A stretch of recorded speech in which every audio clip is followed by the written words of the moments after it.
I was 15 when the police broke into my house and took my mom away forever. But my mom got arrested in the middle of the night and everything changed in less than 10 minutes because one minute I was asleep on the couch with the TV still on, and the next there were loud knocks on the door and flashing lights outside and voices yelling her name. And I remember sitting up confused while she stood there frozen, like she already knew this was coming. And when she opened the door, they walked in like they owned the place, asking questions I didn't understand and putting her in handcuffs while I just stood there barefoot, not knowing what to do. And she kept looking back at me saying it's going to be okay, but her voice didn't sound like she believed it. And before they took her out, she told me to call my Aunt Lisa and not to be scared. But the moment the door shut, the house felt empty in a way I can't explain, like all the air had been pulled out, and I just sat there staring at the wall until one of the officers asked if there was someone who could take me, and I nodded, even though I didn't want to go anywhere because this was still my home, even if everything inside it was falling apart. And my aunt picked up after 3 calls, sounding annoyed more than worried, and said she'd come in the morning because it was too late to drive. And that's how I ended up spending the night with a stranger from social services, sitting in my kitchen while I packed a bag with random clothes, not even knowing what I'd need or how long I'd be gone. And when morning came, my aunt showed up with sunglasses on, not even making eye contact with me, as she told the caseworker she could take me for now, like I was some kind of temporary responsibility. And her house was nothing like mine. It was clean and quiet, and everything had a place, which somehow made me feel more out of place because I didn't know where I fit in any of it. And the first few days, she barely spoke to me except to tell me the rules. No noise after 10, keep your stuff in your room, don't touch anything in the fridge without asking. And I followed everything because I didn't want to be sent somewhere worse.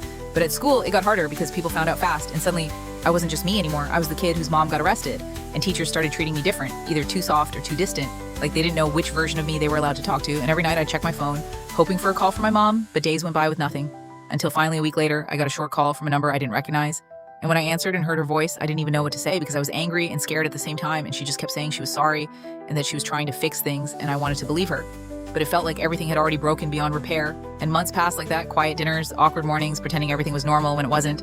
And then one day, my aunt came into my room and sat down, which she never did, and told me she'd spoken to a lawyer and my mom might be gone for a long time. And I remember just staring at her, waiting for the part where she says, "What happens to me next?" And she hesitated before saying, "You can stay here if you want, but it won't be easy." And something about the way she said it made me realize she wasn't being cold. She was being honest. And for the first time, I saw that she wasn't used to this either. She didn't know how to take care of a teenager overnight any more than I knew how to live without my mom.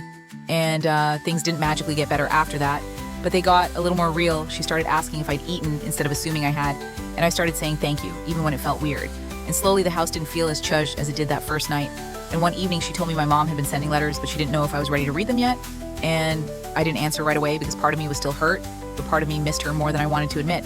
And later that night, I sat on my bed holding the first envelope, realizing that sometimes life doesn't fall apart all at once. It just shifts quietly and leaves you to figure out how to keep going with what's left. And I think that's the hardest part, not the moment everything breaks, but the days after when you have to learn how to live with it